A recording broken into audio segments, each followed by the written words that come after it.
Hello दोस्तों, नमस्कार। स्वागत करता हूं आप सभी लोगों का एक बार फिर से मैं ओनली आईएएस फाउंडेशन चैनल पर। दोस्तों, मैं हूं मोहम्मद आसिम और आज हम लोग क्लास 10th की हिस्ट्री जो है उसका चैप्टर नंबर 4 पढ़ने जा रहे हैं, जो कि डील कर रहा है एज ऑफ इंडस्ट्रियलाइजेशन को। तो बहुत ही सिंपल चैप्टर है, कुछ नहीं, बस एक कंसेप्ट इसमें बताया गया है जो मैं कहूंगा मोटे मोटे तौर पे वो ये कि किस प्रकार से इंडस्ट्रीज का डेवलपमेंट होता है। नाम से ही पता चल रहा है एज ऑफ इंडस्ट्रियलाइजेशन, है ना। जब इंडस्ट्रियलाइजेशन क्या हुआ, इंडस्ट्रीज का सेटअप होना शुरू हुआ, है ना। चीजें इंडस्ट्रियलाइज हो गई, जो चीजें पहले मैनुअली बनाई जाती थी वो इंडस्ट्रीज के थ्रू बनाने लगे, जगह जगह पे आपको इंडस्ट्री सेटअप होते दिखने लगी, है ना। तो दैट इज इंडस्ट्रियलाइजेशन। तो बेसिकली जब मैं बोलूंगा एज ऑफ इंडस्ट्रियलाइजेशन, सिंपल सी बात है कि समझ लो इस चैप्टर को शुरू करने से पहले कि हम इस चैप्टर में क्या पढ़ने वाले हैं, किस प्रकार से इंडस्ट्री का डेवलपमेंट होता है, कैसे इंडस्ट्रियल ट्रेड होता है, उसका इंपैक्ट वर्ल्ड ट्रेड पे कैसे पड़ता है, वर्कर्स की क्या स्थिति होती है इससे पहले, इंडस्ट्रियलाइजेशन होने से पहले और इसके बाद। तो ये बेसिक वर्ड्स हैं जो आप कंफ्यूज हो रहे होंगे कि इंडस्ट्रियलाइजेशन क्या है ना, कौन सा इंडस्ट्रियल रिवॉल्यूशन हुआ, क्या हुआ, कैसे है, क्या है, ये सब चीजें हम समझेंगे। बहुत सिंपल चैप्टर है, बहुत ही सिंपल चैप्टर है। बस एक चीज अपने दिमाग में रख लो बैकड्रॉप में कि हम इस बैकड्रॉप में पढ़ रहे हैं कि हमको क्या पढ़ना है, किस प्रकार से इंडस्ट्री सेटअप होना शुरू होती है, किस प्रकार से यहां पर हम देखेंगे कि क्या हिस्ट्री है इंडस्ट्रियलाइजेशन की, इंडस्ट्री के सेटअप होने की। बस इस बात को दिमाग में खोपड़ी भर के शुरू करते हैं, ठीक है। सिंपल सी चीज है। चलिए देखिए, जरा मेरी बात को सुनिएगा, बहुत गौर से सुनिएगा। देखो यार, पहले जो वर्ड इस्तेमाल होता था वो होता था, जैसे हम बोलेंगे कि वो लोग जो फैक्ट्री में काम करते हैं, वो वर्कर्स जो फैक्ट्री में काम करते हैं, तो हम उसको बोलेंगे फैक्ट्री वर्कर्स, है ना। कोई प्रोडक्शन अगर मान लीजिए फैक्ट्रीज में होता था तो हम बोलते थे फैक्ट्री प्रोडक्शन। पहले वर्ड फैक्ट्री चलता था, फैक्ट्री, है कि नहीं। लेकिन जब इंडस्ट्रियल रिवॉल्यूशन हुआ, यानी कि जब चीजें मैकेनाइज हो गई, इंडस्ट्री सेटअप होने लगी, जगह जगह पे इंडस्ट्रीज आने लगी, अब प्रोडक्शन मैनुअली ना होकर इंडस्ट्रीज के थ्रू हो रहा था, तो जो वर्ड है वो क्या हुआ, फैक्ट्री वर्कर्स की जगह अब इंडस्ट्रियल वर्कर्स हम बोलने लग गए। फैक्ट्री प्रोडक्शन की जगह हम इंडस्ट्रियल प्रोडक्शन बोलने लगे। लेकिन एक बात मुझे बताइए कि क्या इंडस्ट्रियल रिवॉल्यूशन से पहले, यानी जब इंडस्ट्री सेटअप हुई, है ना, तो क्या उससे पहले कोई ट्रेड नहीं होता था? क्या होता था। इंटरनेशनल मार्केट में उससे पहले भी ट्रेड हो रहा था। और हिस्टोरियंस उस फेज को, वो फेज या वो पीरियड जब ट्रेड हो रहा था इंटरनेशनल मार्केट के लिए, even before the industrial revolution, उसको हिस्टोरियंस प्रोटो इंडस्ट्रियलाइजेशन का नाम भी देते हैं। क्लियर है? ये देखिए, अभी जो वर्ड है इंडस्ट्रियल प्रोडक्शन की बात करें, या हम जो बात कर रहे हैं इंडस्ट्रियल वर्कर्स, एक्चुअली ये पहले क्या बोलते हैं इसको, फैक्ट्री प्रोडक्शन, है ना। इंडस्ट्रियल प्रोडक्शन, फैक्ट्री प्रोडक्शन, या फिर इंडस्ट्रियल वर्कर्स यानी फैक्ट्री वर्कर्स। तो ये जो नाम थे, this came into picture only after the industrial revolution. Industrial revolution के बाद आपको ये टर्मिनोलॉजीज देखने को मिलती हैं, इससे पहले नहीं मिलती है। बट पॉइंट इज कि इससे पहले भी तो प्रोडक्शन हो रहा था, और वो भी इंटरनेशनल मार्केट के लिए भी होता था, है ना। लार्ज स्केल प्रोडक्शन होता था इंटरनेशनल मार्केट के लिए। तो उस पीरियड को मैंने जैसे बताया कि बहुत सारे हिस्टोरियंस जो हैं उस पीरियड को क्या बोलते हैं, वेरी वेरी इंपॉर्टेंट, इसको अंडरलाइन कर लीजिए, प्रोटो इंडस्ट्रियलाइजेशन। Very important. क्या बोलते हैं, प्रोटो इंडस्ट्रियलाइजेशन। तो प्रोटो इंडस्ट्रियलाइजेशन क्या हो गया, एक ऐसा पीरियड, एक ऐसा टाइम पीरियड हो गया जब जो प्रोडक्शन है वो मैं कह सकता हूं कि इंडस्ट्रियल रिवॉल्यूशन जो पहले हो रहा था, यानी कि इंडस्ट्रीज के थ्रू नहीं हो, प्रोटो इंडस्ट्रियलाइजेशन।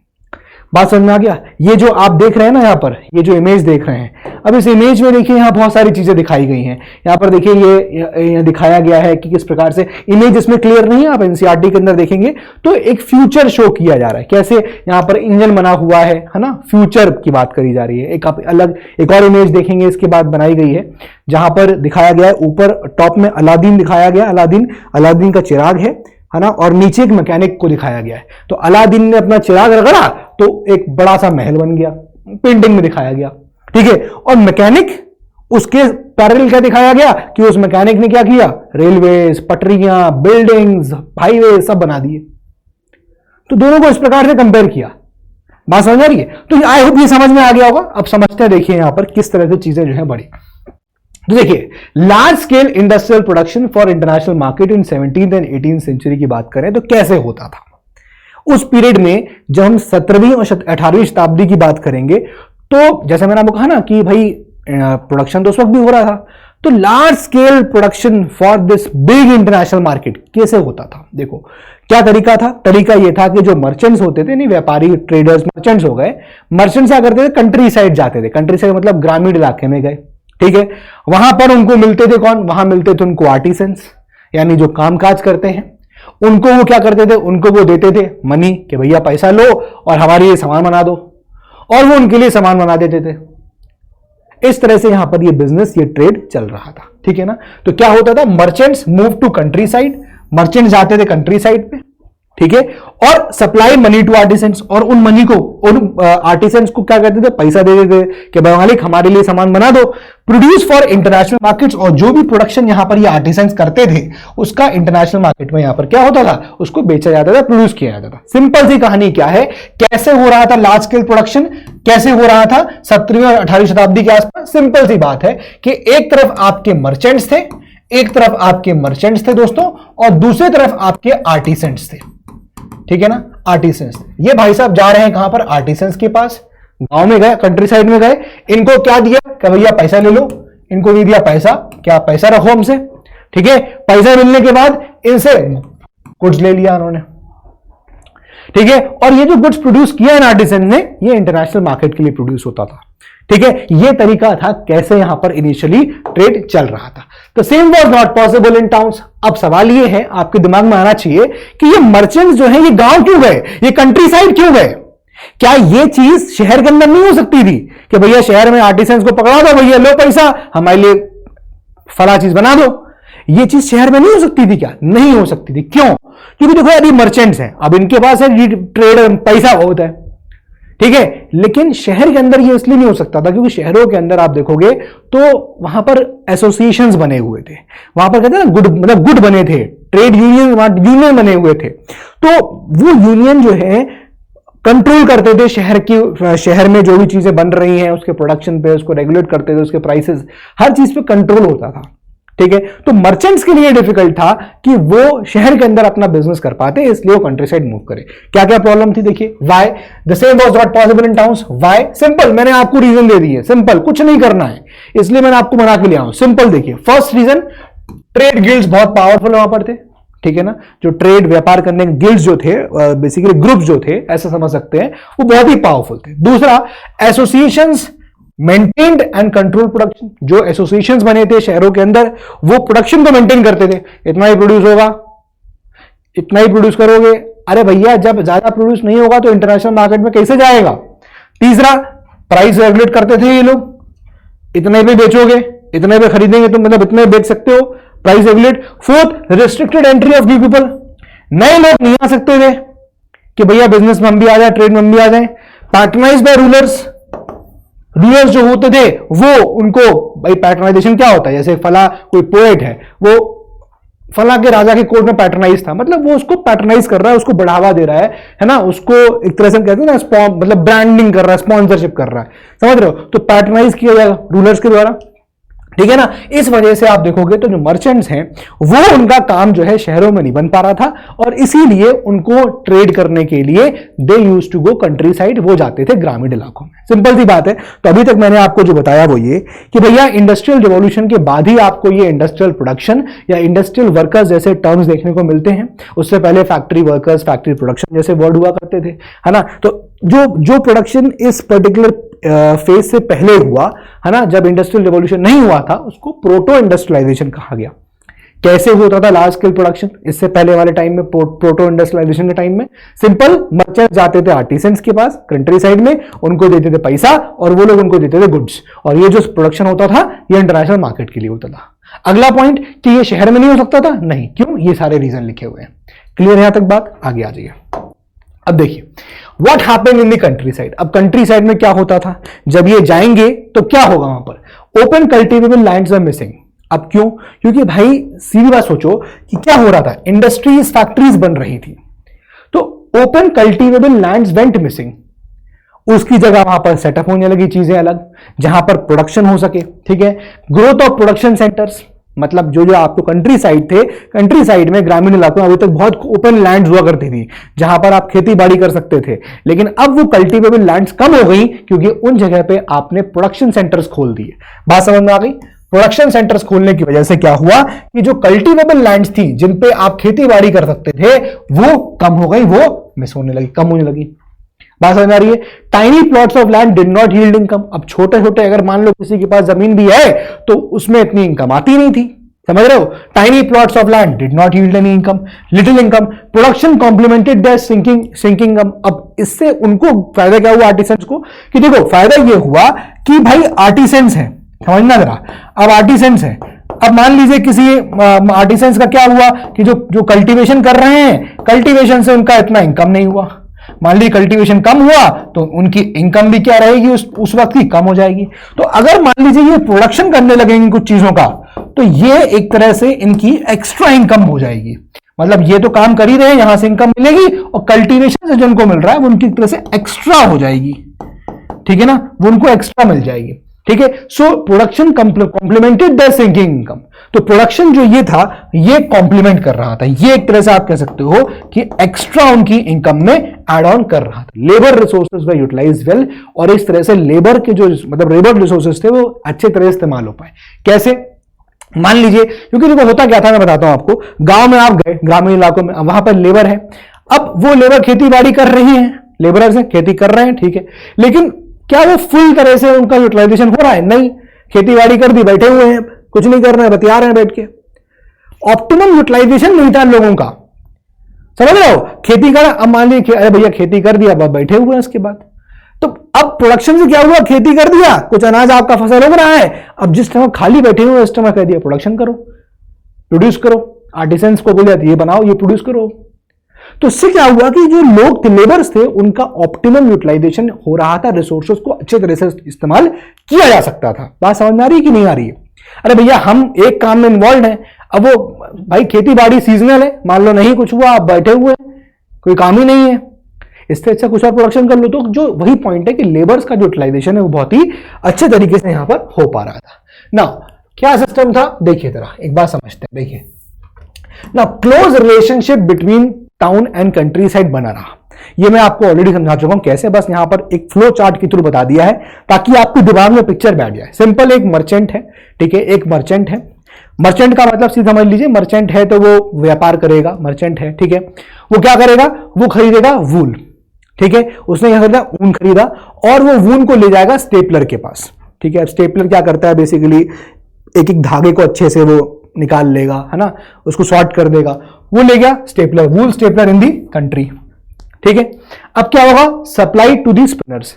अब वही ग्रामीण इलाके में, वही कंट्री साइड में जब वो स्टेपलर्स को अलग कर देगा तो वो सब जो कॉटन वूल है वो दे दिया जाएगा किसको, स्पिनर को। अब स्पिनर क्या करेगा, yarn supply to weavers, fullers and dyers. अब जो यार्न, यार्न का मतलब हो गया धागा, थ्रेड, जो यहां पर अलग अलग किया गया, जो सप्लाई किया गया, तो वो यार्न सप्लाई टू वीवर्स, वो वीवर को दे दिया गया ताकि भाई धागा है तुम धागे से वीविंग करो, ठीक है। फिर फुलर्स को दे दिया गया, फुलर्स भी सॉर्ट करते हैं अच्छे अच्छे तरह, प्लीट, सॉर्ट मतलब प्लीट बना देते हैं, प्लीट्स, है ना, प्लीट समझते हो, चोटी टाइप की बन जाती है, तो ताकि अच्छे से वो बन जाए, प्लीटिंग कर देते हैं। प्लीटिंग मतलब जैसे चोटी बनती है, एक के ऊपर एक बाल ऐसा करते हैं, तो Fuller's and dyers, dyers basically उसको डाई कर देते हैं।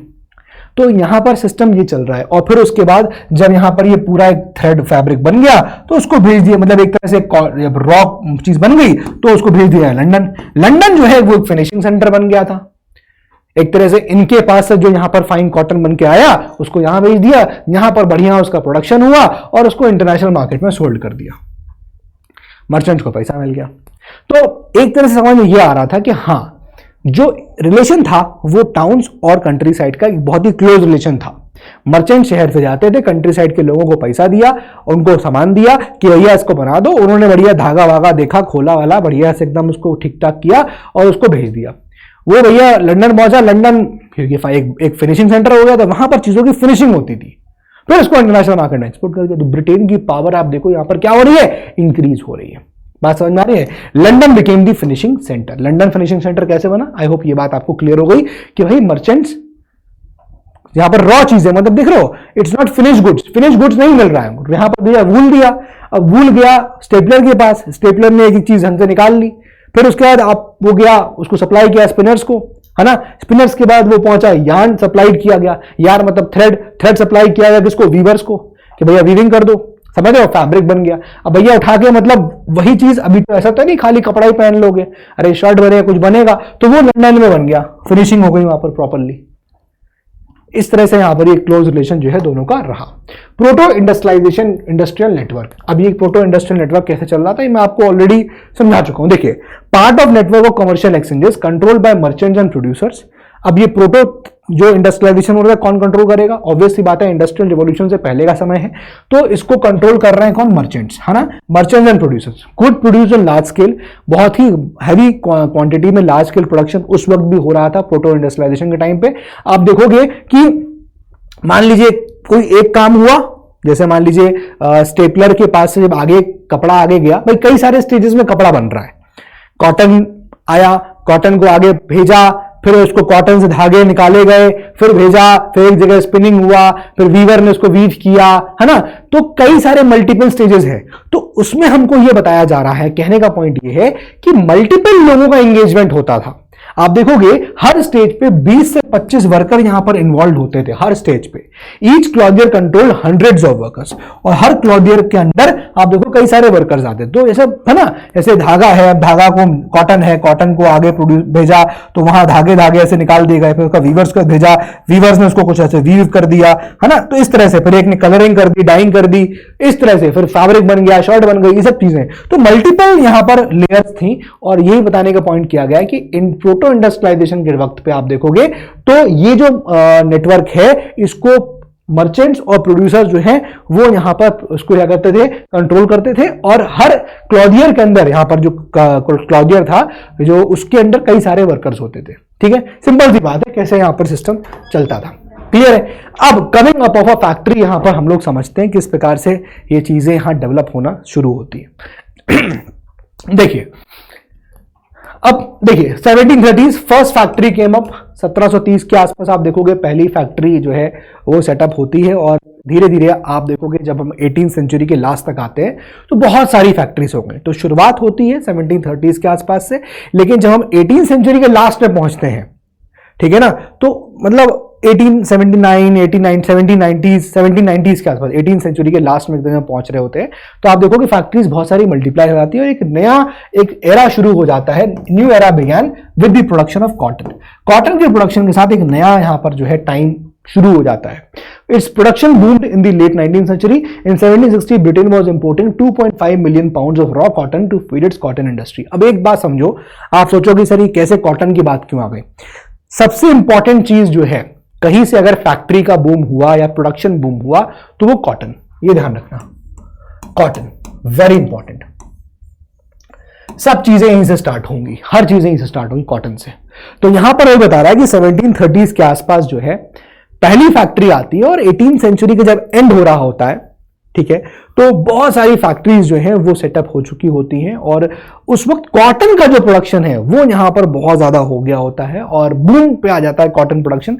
जब हम बात करेंगे लेट 19th सेंचुरी के आसपास, ठीक है ना, कॉटन प्रोडक्शन बहुत बूम पे आ जाता है। देखिए यहां पर डेटा दे रखा है कि 1760s के आसपास Britain was importing 2.5 million pounds of raw cotton. इतना रॉ कॉटन वो इंपोर्ट कर रहा था। अब समझना, रॉ कॉटन इंपोर्ट हो रहा है, अब रॉ कॉटन के बाद उसका फिनिश गुड बनेगा, रॉ कॉटन है भी, ठीक है, to feed its cotton industry, क्योंकि वहां पर कॉटन इंडस्ट्री आ गई थी भाई। इंडस्ट्रियल रिवॉल्यूशन हो गया, इंडस्ट्रियल रिवॉल्यूशन हुआ तो इंडस्ट्री सेटअप हो गई। कॉटन इंडस्ट्री की बात हम करेंगे पहले, तो वहां पर कॉटन इंडस्ट्री आ गई। अब इनको चाहिए था रॉ कॉटन। रॉ कॉटन देखिए यहां पर 1760 से बात करेंगे तो ब्रिटेन वॉज इंपोर्टिंग, इतना रॉ कॉटन वो इंपोर्ट कर रहा था, कब, 1760 में।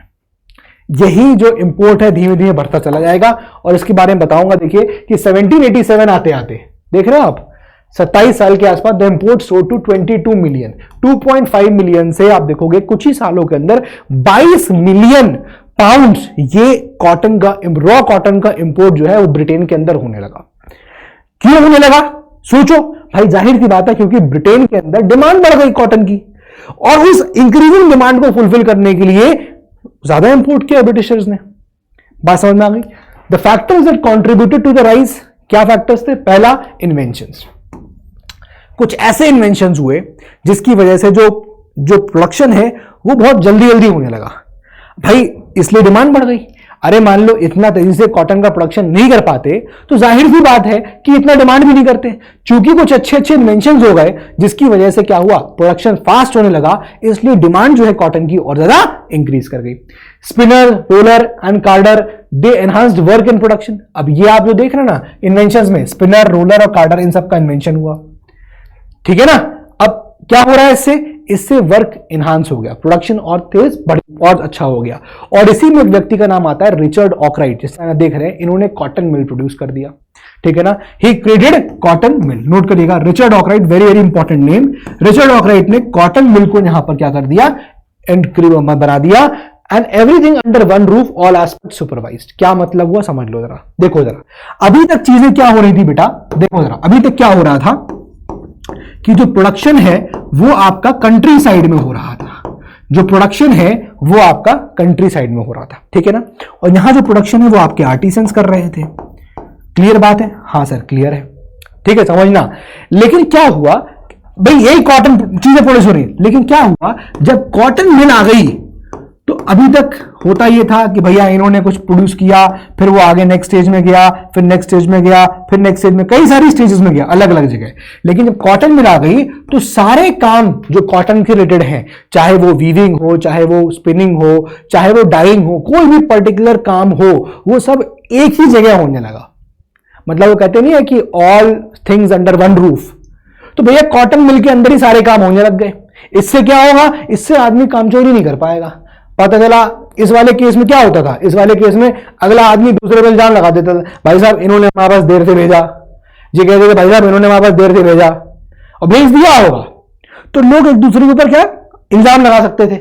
मतलब चीजों में ग्लिचेस हो सकता था, ठीक है ना, कोऑर्डिनेशन की कमी हो सकती थी। लेकिन अगर सारा काम एक ही जगह पर होगा, सारी चीजें एक जगह पे होंगी कॉटन से रिलेटेड, चाहे वो यार्न हो, थ्रेड का बनना हो, चाहे किसी भी तरह की एक्टिविटी हो, तो जब एक जगह होगी तो सुपरविजन आसानी से हो सकेगा। इसका मतलब लेबरर्स पे जो कंट्रोल है या लेबरर्स पे जो सुपरविजन है वो इजीली हो सकेगा।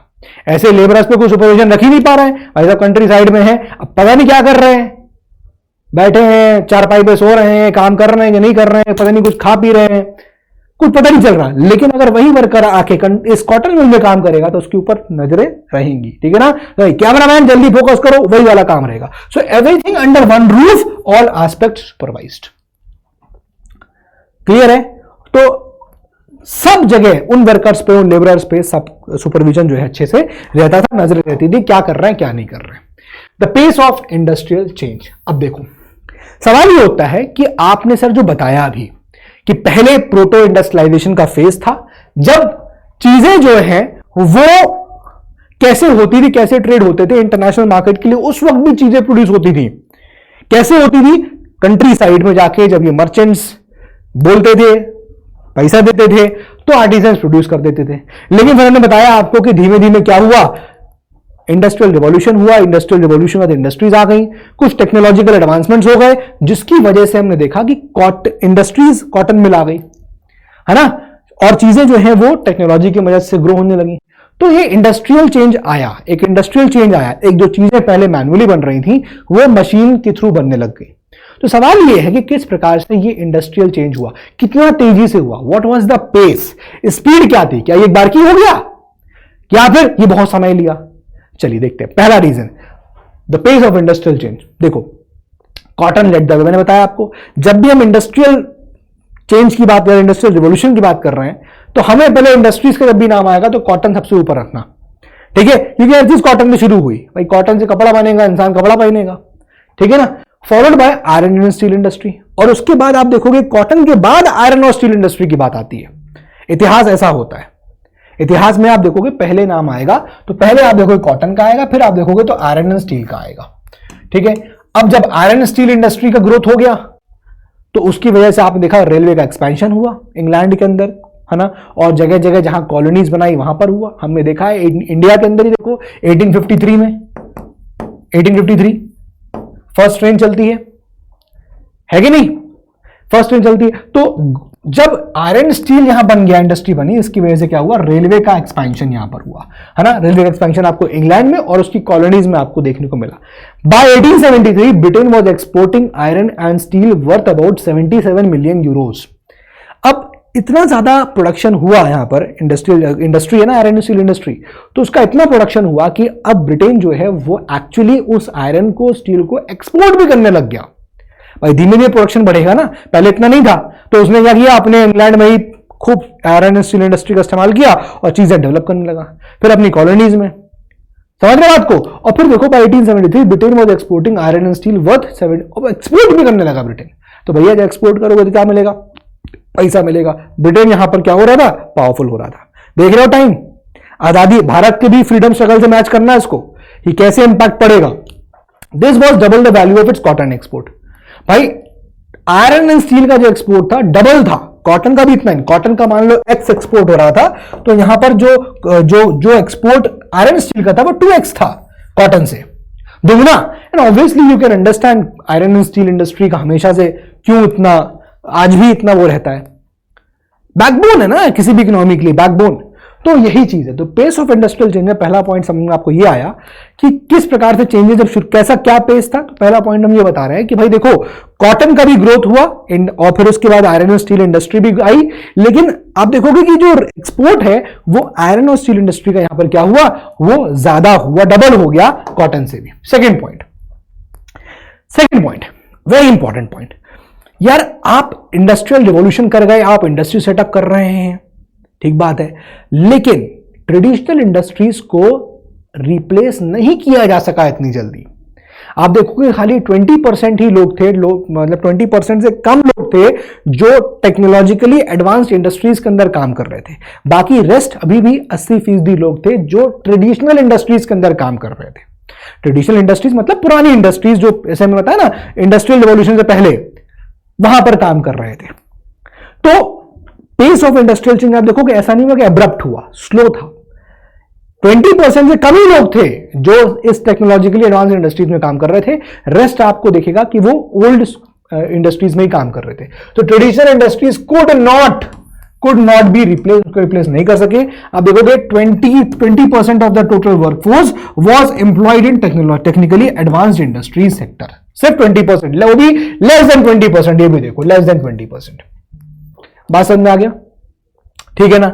अब इसमें एक पॉइंट और है, एनसीईआरटी कहता है कि भाई इसमें क्या हुआ कि आप जो कह रहे हैं कि हाँ टेक्स्ट जो इंडस्ट्रियल प्रोडक्शन है वो इसमें कम था, टेक्नोलॉजिकली एडवांस सेक्टर में लोग कम काम कर रहे थे, लेकिन इस समय पे जब जाहिर सी बात है 80% लोग वहां काम कर रहे हैं, तो ऐसे में देखिए टेक्सटाइल सेक्टर जो था, टेक्सटाइल वो एक डायनेमिक सेक्टर है, मतलब बहुत तेजी से ग्रो कर सकता है, डायनेमिक सेक्टर है, कई जगह उसका इस्तेमाल होता है पर्पजेस के लिए। So large portion of the output was produced not with in factories but outside with in domestic units. तो जो बेसिकली पोर्शन था, जो आउटपुट है, जो प्रोडक्शन है, वो ज्यादातर इस इंडस्ट्रीज के अंदर ना होके उन लोकल यूनिट्स के अंदर होता था, वो ग्रामीण इलाकों के अंदर हो रहा है, वो डोमेस्टिक यूनिट्स के अंदर हो रहा है, रादर देन उस टेक्निकली एडवांस्ड इंडस्ट्री के। तो टेक्निकली एडवांस इंडस्ट्री के अंदर इतना आउटपुट नहीं था जितना आपको देखने को मिल रहा था डोमेस्टिक यूनिट्स के अंदर। भाई जाहिर सी बात है ना, अगर 80% आदमी, 80% आदमी जो है, अगर वो ट्रेडिशनल इंडस्ट्रीज में काम कर रहा है, टीआई, ट्रेडिशनल इंडस्ट्री को शॉर्ट में लिख रहा हूं टीआई, तो जाहिर सी बात है इस टीआई में काम करने वाले लोग जो है, भाई जो ट्रेडिशनल इंडस्ट्रीज है, वहां पर क्या होगा, भाई उसको क्या बोलेंगे हम लोग, डोमेस्टिक यूनिट्स।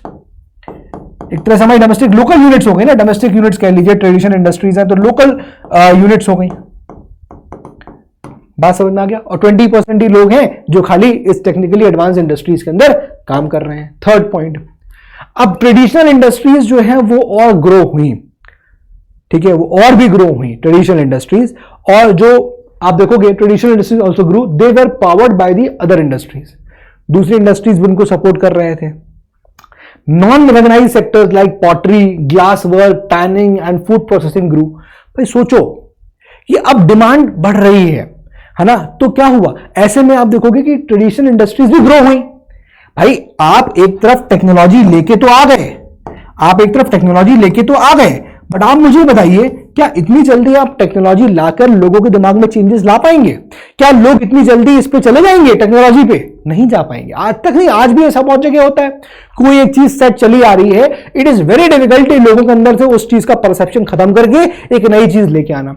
अब सोचो, पहली बार इंडस्ट्रियल रिवॉल्यूशन हो रहा है, टेक्नोलॉजिकली एडवांस इंडस्ट्रीज आ गई, लोग पर वही पुराने समय के लोग वही सोच के रख रहे हैं। अभी आगे बताऊंगा कि जो है लोग हैंड वीविंग आइटम्स को बड़ा मानते थे।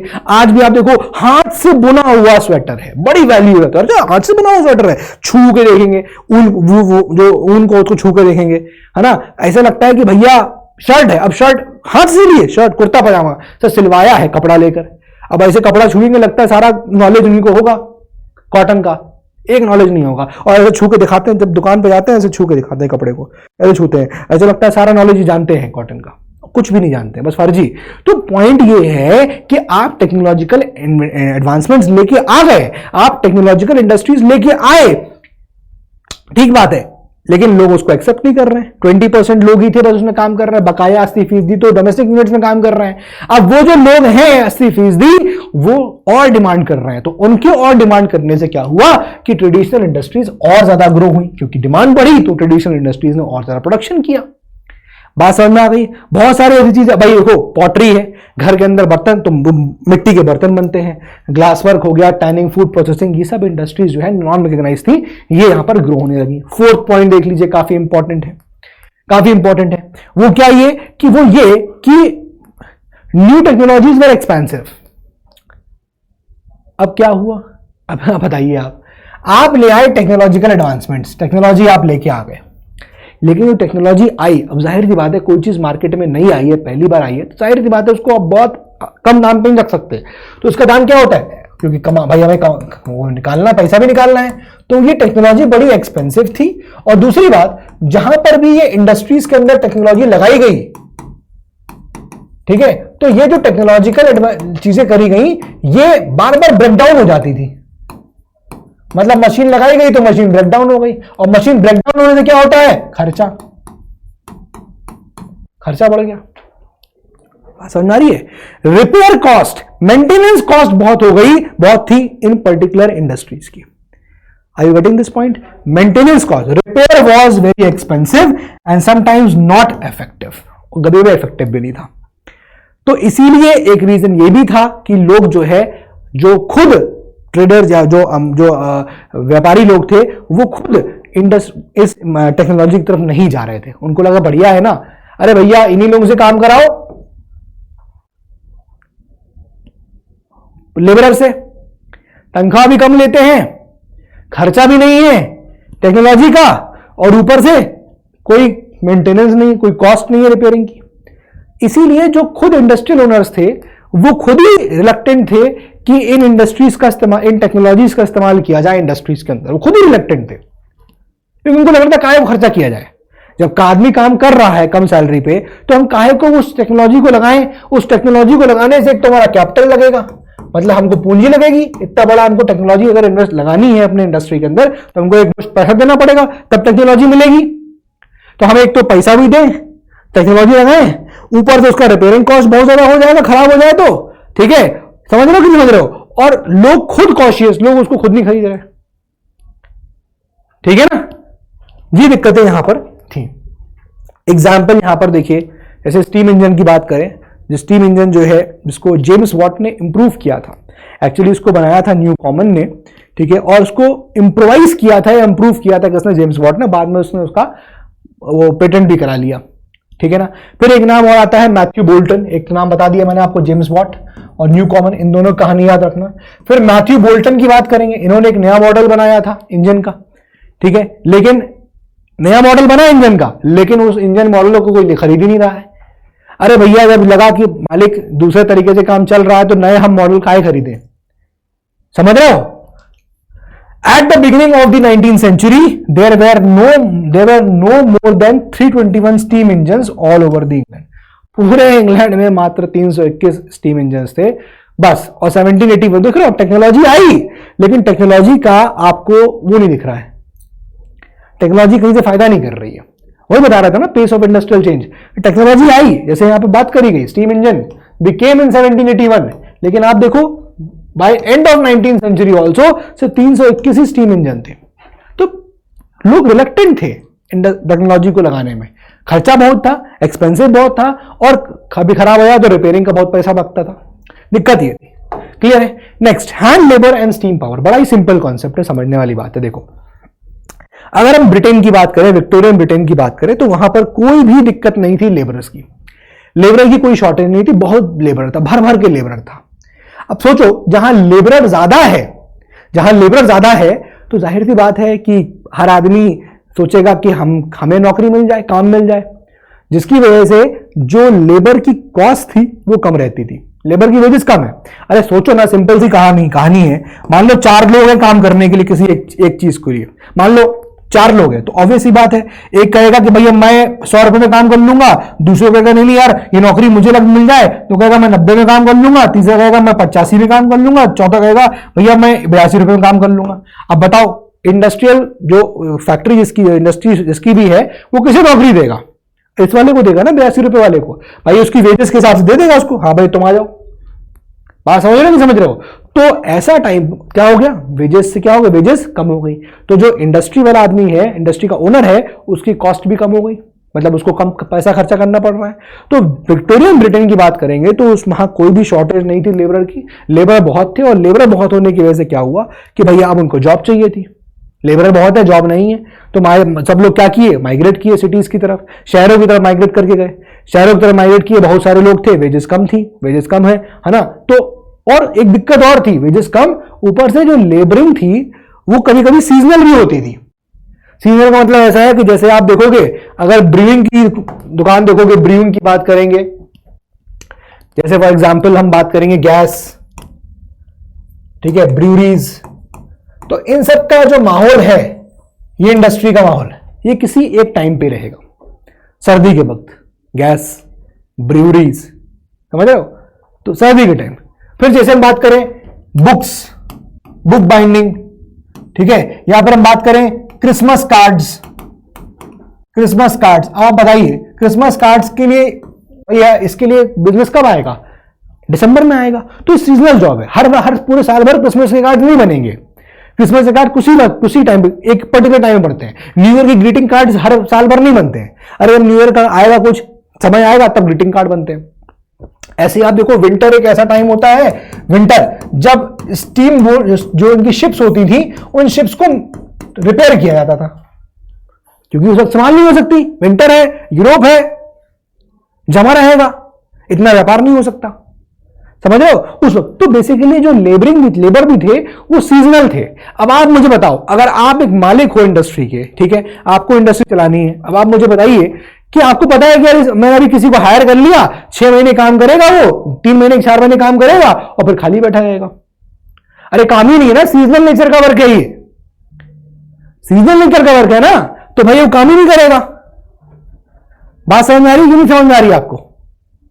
ठीक है, तो प्रॉब्लम वॉज कि सीजनल नेचर वर्क भी था, इसीलिए भी यहां पर लोग मतलब हिचकते थे इंडस्ट्रियल ओनर्स कि भैया कैसे हम इनको नौकरी दे दें, समझ रहे हो? एक प्रॉब्लम ये थी। So some products could only produce by human hands, कुछ ऐसे प्रोडक्ट्स जो खाली ह्यूमन हैंड्स ही बना सकते थे। अब अगर उसको आपने मशीन से बनाया तो मशीन से स्टैंडर्ड चीजें बनती थी। भाई सोचो, तुम्हारी स्कूल की यूनिफॉर्म देख लो, अगर अब आपकी यूनिफॉर्म है, जैसे मान लीजिए ये टी शर्ट पहने, तो ये टी शर्ट सब लोग पहन रहे हैं, मान लो जो भी यूपीएससी कैटेगरी में यहां पढ़ा रहे हैं टीचर्स हैं, तो एवरीवन इज वेयरिंग इट। तो चूंकि एक समान बननी है तो वो मशीन मेड गुड्स हो सकते हैं, मशीन के थ्रू बना सकते हैं। लेकिन कुछ चीजें हैं जो सिर्फ हाथ से ही बन सकती हैं, एक्सक्लूसिव, तो वो हैंडमेड होती हैं। और इंग्लिश के लोग, जो उस वक्त के लोग थे, वो हैंडमेड गुड्स जो है वो एक सिंबल होता था रिफाइनमेंट का, क्लास, लग्जरी का। आज भी ये बुना हुआ स्वेटर मैंने पहना हुआ है, तो बुना हुआ स्वेटर की वैल्यू अलग है, हैंडमेड है। आज भी आप देखो, बुटीक का काम है, लड़कियां जब कपड़े खरीदती है, इसमें कपड़े में बुटीक का काम, अरे भैया हैंड वर्क, बुटीक का काम। एक होता है मशीन वर्क, एक है मशीन से सूट बनाया गया, सूट है, कपड़ा है, अब कपड़े के ऊपर डिजाइनिंग जो है मशीन से कर दी, मशीन वर्क है। लेकिन वो तो बुटीक का, पता जरी वर्क किया गया है ना, उसमें आप देखो दबके का वर्क किया हुआ है, तो दिस इज हैंड वर्क। और हैंड वर्क महंगा होता है क्योंकि उसमें मेहनत लग रही है। तो it came to be recognised या फिर एक्सेप्टेड एज सिंबल ऑफ क्या, रिफाइन क्लास, सिंबल आ गया कि भैया बहुत पैसा है, ठीक है। और मशीन मेड गुड्स कहां बेचे जाएंगे? मशीन मेड गुड्स को बेच दिया जाता था कॉलोनीज के अंदर। अरे भैया एक बना दिया, थान से निकाल दिए, 1 लाख बिक रहे हैं मार्केट के अंदर। समझ में आ गया? तो कुछ प्रोडक्ट्स थे जो ह्यूमन हैंड्स के थ्रू बन सकते थे, some products were only for machine made goods, है ना। अब भैया आपको मैकडोनल्ड्स है, अब मैकडोनल्ड्स मशीन मेड हो गया एक तरीके से, वहां पर कोई भी इंसान बनाता नहीं है बर्गर बैठ के, मशीन। उनका पता है कि बर्गर जाएगा तो इतना मसाला डालना है, इतना चटनी डालना है, इतना उसमें अदरक लहसुन जो भी डलता है सब डालेगा, मशीन मेड, पूरा उनका तय है अपनी तरफ से, ये ऐसा ही बनेगा, चाहे किसी मैकडोनल्ड्स के आप आउटलेट पे चले जाइए, मशीन मेड। समझ रहे हो? ये चीज होती है। तो सम प्रोडक्ट्स जो है वो सिर्फ मशीन मेड होते प्रोड्यूस होते हैं। सो वेरियस टूल्स व डिजाइन, बात मैंने आपको बता दिया कि हैंडमेड गुड्स का जो सिंबल है वो थोड़ा वो रहता है, भैया टाई भी लगा लेते हैं लोग, एकदम गर्दन ऐसे कर लेंगे, हम हैंडमेड गुड्स का इस्तेमाल कर रहे हैं, और मशीन मेड गुड्स को कॉलोनीज में उठा के बेच देते थे। बात समझ आई? अब लाइफ कैसी थी वर्कर्स की? अब जरा सोचो, नौकरी पाना इतना आसान नहीं होता है, कभी भी नहीं था, आज भी नहीं है, उस वक्त भी नहीं होता था, लेकिन उस वक्त हालात और खराब होते थे। आपको अगर नौकरी चाहिए तो भाई साहब क्या करेंगे? सिटीज में बहुत ओवर क्राउडेड है, भरे पड़े हैं लोग सिटीज के अंदर, ठीक है, जॉब आसान नहीं है, बहुत सारे लोग अपने घर छोड़ देते हैं, निकल पड़ते हैं। अब जब निकलते हैं शहर जाते हैं तो शहर में उनका कोई रहने जान पहचान का आदमी नहीं है, तो क्या करेंगे? अब उनको कभी कभी कभी किसी ब्रिज के नीचे सोना पड़ेगा, कभी किसी नाइट रेफ्यूजी कैंप में सोना पड़ेगा, ये सब दिक्कत थी। बात समझ में आ रहा है? और ऐसे में सीजनल वर्कर ज्यादा सफर करते थे, जब तक नौकरी में है न है, और जब उनका सीजन खत्म हो गया फिर वो बेरोजगार हो जाते थे, फिर इन सर्च ऑफ दूसरे जॉब में लग जाते थे। तो जो लाइफ थी वर्कर्स की, बड़ी ही यहां पर दिक्कत वाली लाइफ थी, ठीक है। The slide increase in wages did not work for the labours. अब जाहिर सी बात, थोड़ा बहुत आप हाइक कर दोगे तो लेबर्स की लाइफ में कोई फर्क नहीं पड़ेगा। अरे मालिक 100 रुपए कमा रहा है तो 120 कमाएगा तो क्या ही फर्क पड़ रहा है उसके लिए। तो स्लाइड इंक्रीज अगर होता था उसकी वेज में तो बहुत यहां फर्क नहीं पड़ता था। Price rise and other geopolitical conditions affected the lives. बहुत सारे फैक्टर्स मैंने आपको बता दिए। जैसे फॉर एग्जांपल क्या होता था, मैं आपको बताता हूं कि भैया अगर आपको सिटी के अंदर रहना है और आपको सिटी में जॉब चाहिए तो आपको आपका कोई रिलेटिव होना जरूरी है। आपका रिलेटिव होगा और रिलेटिव या फिर कोई जान पहचान होगा और वो आपकी लगा दे सिफारिश, वो आपकी लगा दे सिफारिश। शहरों में नौकरी पाना इतना आसान नहीं था। नौकरी तभी मिल सकती थी जब आपको कोई शहर में जान रहा हो। भैया मान लो मैं काम कर रहा हूं, मैं बोल दूं मालिक हमारे भी एक हैं, जरा उनको भी देख लीजिए, करवा लीजिए, है ना, उनको भी नौकरी दे दीजिए। तो ये तरीका चलता था और जॉब ढूंढना इतना आसान नहीं था। अब क्यों? आदमी को ढूंढना आसान नहीं पड़ता था। अरे मान लो हम हैं, गांव चले आए हैं, हमको पता है हमारा एक आदमी फला आदमी है, इस इंडस्ट्री में काम करता है, हम वहां पहुंच गए, हमको उससे मिलना है। अरे भैया हमको उससे मिलना है, इतनी बड़ी इंडस्ट्री में कहां ढूंढेंगे उसको? फिर 4 लोग बताएंगे अरे तुमको आया था ढूंढने। अब पहले वो 4 लोग खुद उसको ढूंढेंगे। अब आज का टाइम थोड़ी है कि मोबाइल है, पूछ लिया कहां पर हो आ जाओ, या फिर ऐलान करा दिया है फला आदमी आया है मिलने आ जाओ। तो आदमी ढूंढने में दिक्कत होती थी, जॉब तो बहुत ज्यादा, आदमी मिला तो जॉब नहीं मिली। तो जॉब ढूंढना बड़ा मुश्किल काम था। सिटीज के अंदर जॉब मिलने के लिए आपके रिलेटिव्स होना जरूरी है, आपके कोई फ्रेंड्स होना जरूरी है, आपके किड्स होना जरूरी, जान पहचान जरूरी है कुल मिला के, जो आपकी सिफारिश कर सके। कहानी कुल मिला के इतनी हिंदी में समझो, ठीक है। तो लाइफ बड़ी दिक्कत में थी। जब आदमी नहीं मिलेगा कई दिन तक, भाई पैसा लेके आए, एक टाइम होता था पैसा ही खत्म हो गया उनके पास। अब पैसा नहीं है, क्या करेंगे? तो उनको बेचारों को स्ट्रीट के किनारे सोना पड़ता था, उनको रोड के किनारे सोना पड़ता था, ब्रिजेस के नीचे सोना पड़ता था। तो जो लाइफ थी वर्कर की वो बहुत ज्यादा यहां पर क्या थी, बहुत ज्यादा खराब थी। और हुआ क्या? Price rise and other geopolitical, this led to poverty and unequal distribution of wealth. अब जाहिर सी बात है ये सब चीजें ऐसी थी कि इससे जो पॉवर्टी है और बढ़ रही थी, क्योंकि लोगों को नौकरी मिल नहीं रही थी। और हमेशा ध्यान रखना कि हमेशा लोग ज्यादा होंगे, नौकरियां कम होंगी, और यही दिक्कत हमेशा बनता है। और इस तरह से आप देखोगे तो मोर देन अनएम्प्लॉयमेंट जो था वो 50% से ऊपर बढ़ गया था। ये हालात थे यहां पर किसके? वर्कर्स के। क्लियर है? अब ऐसे में देखो यहां पर क्या हुआ, spinning jenny came in as a shock to women. अब हुआ क्या? अब सोचो जरा, ठंडे दिमाग सोचो, लोग जो है उनको वैसे ही नौकरी नहीं मिल रही, लोगों को नौकरी कमी है, हमको इंडस्ट्री के अंदर काम नहीं मिल रहा, करने को मिल रहा है तो कभी कभी सीजनल नेचर का है, 4 दिन किया, 2 दिन नहीं किया, फिर 4 महीने किया, फिर उसके खाली बैठे हुए हैं, काम ही नहीं करने को, ठीक है ना। ये सब इश्यू बन रहा है। ऐसे में स्पिनिंग जेनी में टेक्नोलॉजी आ गई। अब टेक्नोलॉजी क्या है? स्पिनिंग जेनी, ये टेक्नोलॉजी है। जब टेक्नोलॉजी आई स्पिनिंग जेनी क्या था? स्पिनिंग जेनी ये था चरखा था भाई। इसमें क्या है? ये स्पिंडल्स लगे हुए, मतलब एक तरह से हम कह सकते हैं कि कपड़े सिलाई हो रही है, स्पिनिंग हो रही है, स्पिनिंग जेनी इसको बोला जाता था। और दिक्कत किसको आई? औरतों को, क्योंकि औरतें ये काम कर रही थी। अब औरतों का काम वैसे ही नहीं था उनके पास, और ऊपर से स्पिनिंग जेनी आ गई। अब ये अगर ये काम भी ये कर देगा, स्पिनिंग जेनी कर देगा, तो औरतें क्या करेंगी? तो औरतें बड़ी वो हो गई, गुस्सा आ गई, भैया हमारी नौकरी खतरे में। तो औरतों ने क्या किया? अटैक कर दिया इस मशीन के ऊपर, नहीं काम करने, इसको इस्तेमाल नहीं करने देंगे। तो देखो किस तरह की टेक्नोलॉजी यहां पर आई। और टेक्नोलॉजी जब आई, देखो वैसे दिक्कत आई, it was a shock to women who ran their houses with spinning. उनका घर चल रहा था स्पिनिंग से। अब वो बेचारे काम कर रहे हैं, घर चल रहा है, उनको रोजी मिल रही है, और उसमें भी अगर स्पिनिंग जेनी मशीन आ जाएगी तो वो औरतें क्या करेंगी? उनकी रोजी चली गई, रोटी तो उनको मिलेगी नहीं। बात समझ में आ रहा है कि नहीं आ रहा है? क्लियर हो रहा है कि नहीं क्लियर हो रहा है? ठीक है ना? The conflict persisted for too long.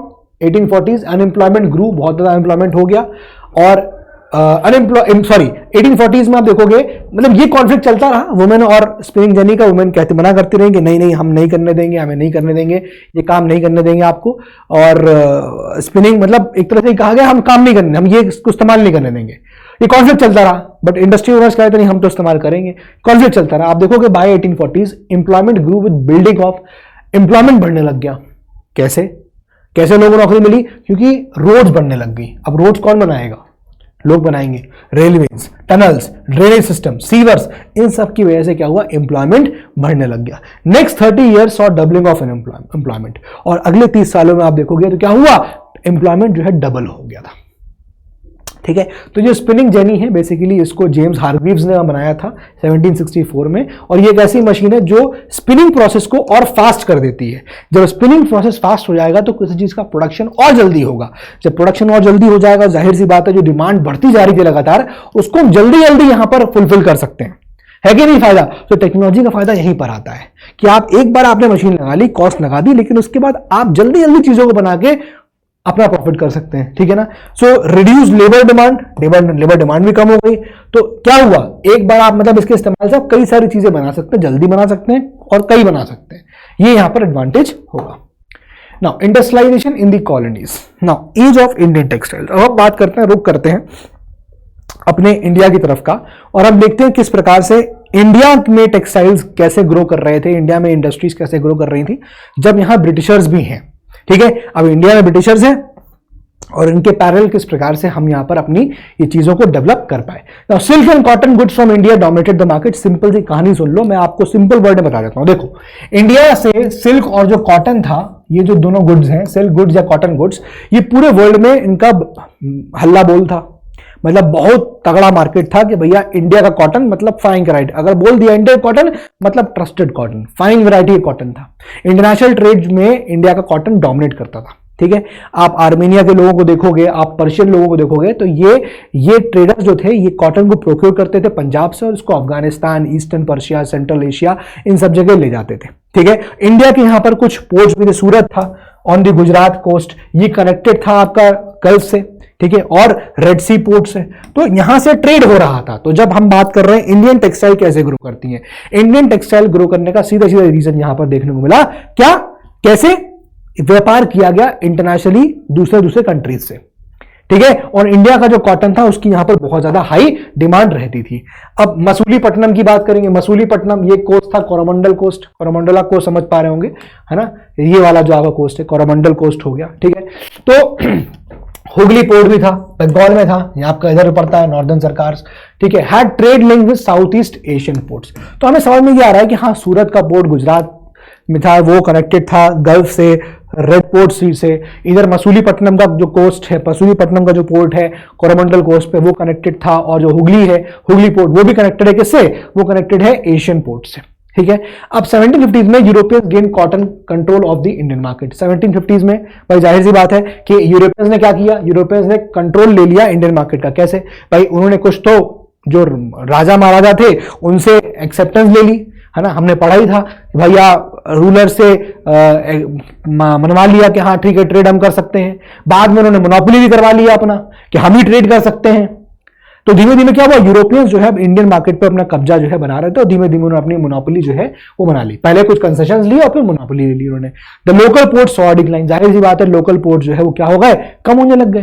क्यों? क्योंकि अब अंग्रेजों का जो कंट्रोल है वो बढ़ रहा था। और इस वजह से आप देखोगे कि जो पोर्ट्स थे, सूरत पोर्ट था जो अभी मसूलीपट्टनम का पोर्ट है, हुगली पोर्ट है, जहां से अभी ट्रेड होता था वो खत्म हो गया और उसकी जगह उसकी जगह बॉम्बे और कलकत्ता के पोर्ट ग्रो होते हुए देखेंगे। आप समझ सकते हो क्योंकि आपने फ्रीडम स्ट्रगल, मैंने इतना तो पढ़ाई दिया है आपको। कलकत्ता वेस्ट बंगाल में स्टार्ट करते हैं अंग्रेज, तो उनका होल्ड वेस्ट बंगाल पे और उधर बॉम्बे, तो नए पोर्ट सामने आ गए और ओल्ड पोर्ट्स थे जो डिक्लाइन हो गए। तो इस तरह से यूरोपियन कंपनीज ने अपना ग्रिप बना लिया इंडियन मार्केट के ऊपर, तो जो ओल्ड पोर्ट्स थे वो खत्म हो गए और नए पोर्ट जो है वो यहां पर डेवलप होना स्टार्ट कर देते हैं। ठीक है, ये मैंने आपको पॉइंट यहां समझा दिया। The shift from the old ports to the new port, ये साफ साफ एक इंडिकेटर है किस तरह से जो कॉलोनियल पावर है उसकी जो ताकत है वो भारत के अंदर बन रही थी। Trade through the new ports came to be controlled by European companies. Of course जो नए नए पोर्ट्स बने जैसे कि बॉम्बे हो गया, कलकत्ता हो गया, अब वहां से ट्रेड जो है वो यूरोपियन कंट्रीज जो है इसको यहां पर कंट्रोल कर रहे थे। Now what happened to weavers, अब वीवर्स का क्या होगा जरा समझिए। वीवर्स को यहां पर दो तरफा मार पड़ती है, समझाता हूं कैसे। देखो, prior to the East India Company consolidating their political power, there was enough demand for Indian products. Now, before east India company अपनी पावर को इंडिया में पूरा अच्छे से ग्रिप बना पाता, इंडिया की जो प्रोडक्ट्स की डिमांड थी वो बहुत ज्यादा थी।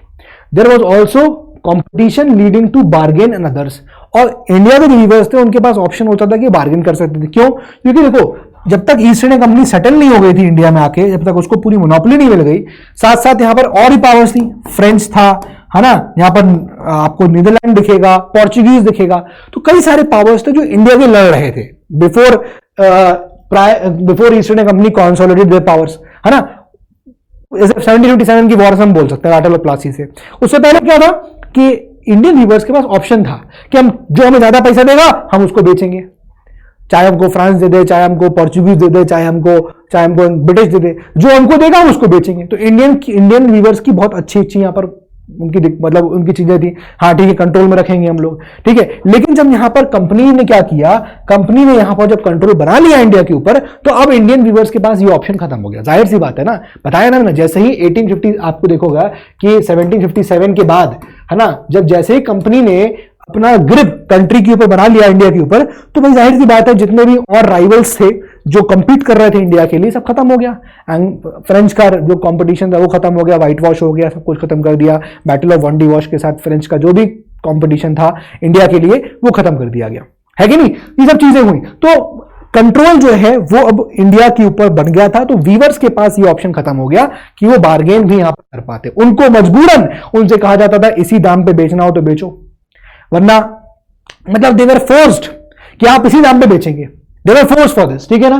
सो दिस वुड, अब ये मैंने आपको बता दिया कि भैया हुआ क्या, it proceeded to develop a system of management and control. अब एक बार पावर मिल गई तो अब क्या हुआ, उनके पास एक सिस्टम बन गया कैसे मैनेज करना, कैसे कंट्रोल करना है। उन्होंने अपने कॉम्पिटिटर्स को एलिमिनेट कर दिया, कॉस्ट को कंट्रोल किया अंग्रेजों ने इंडिया में बैठ के। उन्होंने इंश्योर किया कि रेगुलर सप्लाईज हो रही हो, क्योंकि अभी तक ये भी दिक्कत थी। हाँ, ये पॉइंट बताना भूल गया कि अभी तो दिक्कत थी रेगुलर सप्लाईज की। अरे भैया, रेगुलर सप्लाईज हो रही है कि नहीं हो रही है, पैसा किसान को मिलेगा तो किसान बेचेगा, नहीं मिलेगा तो नहीं बेचेगा। तो कभी कभी इररेगुलर सप्लाई थी prior to consolidation of East India Company, जब पावर कंसोलिडेट करती है उससे पहले इररेगुलर सप्लाई थी। लेकिन जब से उन्होंने कंट्रोल किया इंडिया के ऊपर तो सप्लाईज भी रेगुलर हो गई। And ensure regular supplies of silk and cotton goods. बात समझा गया, दो बार पॉइंट रिपीट हो गया, क्लियर हो गया यहां तक बात। अब देखिए स्टेप्स टेकन, क्या क्या स्टेप्स उन्होंने लिया अंग्रेजों ने, वो समझा देता हूं। सिंपल क्या क्या लिए। The company tried to eliminate the existing traders, मैं आपको समझा चुका हूं, एग्जिस्टिंग ट्रेडर्स खत्म कर दिया उन्होंने, ठीक है। और जब एग्जिस्टिंग ट्रेडर खत्म कर दिए उन्होंने, अब उन्होंने क्या किया, उन्होंने एक व्यक्ति को अपॉइंट किया, एक सर्वेंट को अपॉइंट किया जिसको बोलते हैं गौमस्था। अब जरा सुनिए, गौमस्था क्या करेगा, वो सप्लाईज को कलेक्ट करेगा, वीवर्स को सुपरवाइज करेगा और उनकी क्वालिटी को एग्जामिन करेगा। भाई अभी तक जो मर्चेंट्स थे वो तो बिरादरी के आदमी थे, उन पे अत्याचार नहीं करते थे। ये गौमस्था जो है इसको कंपनी ने अपॉइंट किया, ये एक पेड सर्वेंट था कंपनी का, कंपनी से पैसे लेता था। ये क्या करता था, ये इनसे सप्लाई कलेक्ट कर रहा था, वीवर्स से सुपरवाइज कर रहा था, वीवर्स को काम कर रहा हो कि नहीं कर रहे हो, और एग्जामिन कर रहा था उनकी क्वालिटी को कि भैया क्वालिटी ठीक है कि नहीं ठीक है। ये सब चीजें यहां पर जो है हो रही थी ना। अब क्या हुआ कि once an order was placed, एक बार ऑर्डर प्लेस हो गया, weavers were given loans to purchase the raw material. अब देखो क्या कर रहा हूं मैं, खाली कहानी बता रहा हूं आपको। होता क्या था कि एक बार ऑर्डर प्लेस कर दिया, अब यही जो अंग्रेज थे ये उस वीवर को लोन देते थे, वीवर रेडी हो जाते थे, वाह यार बहुत बढ़िया, पैसा भी मिल रहा है और उनको लगता था पैसा मिल जाएगा, अभी मैं चीजें प्रोड्यूस कर दूंगा, वीवर को लगता था, और बाद में बेच के पैसा कमा लूंगा। तो इन होप कि उनको पैसा कमाने को मिलेगा वो ये लोन ले लेते थे, और जब वो लोन ले लिए तो कंडीशन ऐसी थी कि आप किसी और को बेच नहीं सकते, हम ही को बेचेंगे। तो एक तरह से वीवर जो था वो कंपनी से बाइंड हो गया, वो कहीं और कुछ और अपने सामान को बेच ही नहीं सकता था, ठीक है ना। So it prevented company weavers from dealing other buyers, दूसरे बायर से वो डील नहीं कर सकता था। One way of doing this was through system of advances, उनको लोन दिया जाता था, लोन्स। बात समझ आ रही है, लोन्स यहां पर उनको पेड किया जाता था। आई होप ये दोनों पॉइंट्स आपको अच्छे से क्लियर हो होंगे। तो जो लोग यहां पर लोन ले लेते थे, ठीक है, those who took the loans had to hand over the cloth they produced to the गौवस्था। उनको वो क्लॉथ जो वो वीव कर रहे हैं वो गौवस्था को हैंड ओवर करने, गौवस्था काम ही था कलेक्ट करना, सुपरवाइज करना, है ना। They could not take it to any other trader, और वो किसी और ट्रेडर के पास वो जो वीवर्स थे वो उस क्लॉथ को नहीं ले जा सकते थे। इस तरह से यहां पर देखो कैसे अंग्रेजों ने जो इंडिया के वीवर्स थे उन पे कंट्रोल यहां पर किया। क्लियर है। वीवर्स लॉस देयर लैंड्स, अब जाहिर सी बात है जो लोन लिया लोन नहीं चुका पाएंगे तो वीवर की लैंड भी चली गई यहां पर, ठीक है, क्लियर। और अब वो वीविंग पे ध्यान उनका रहता, उनको देना पड़ता था क्योंकि कोई और काम बचा नहीं है। Weaving required the labour of entire family, पूरी फैमिली को लगा दिया गया कि हाँ भैया वीविंग करो, है ना, पूरी फैमिली लगा दिया, बच्चे भी काम कर रहे हैं बैठ के उसमें। In many weaving villages there were reports of clashes, अब कई जगह क्लैशेस भी होते थे, जाहिर सी बात है। गौमस्ता जो है उनका कोई बिरादरी का आदमी था नहीं भाई, पहले मर्चेंट था, मर्चेंट के साथ बढ़िया रिलेशन थे। मर्चेंट्स जो थे इनिशियली जब कर रहे थे तो प्रोटो इंडस्ट्रियलाइजेशन के टाइम पे तो कोई दिक्कत नहीं होती थी, लेकिन गौमस्ता एक आउटसाइडर है।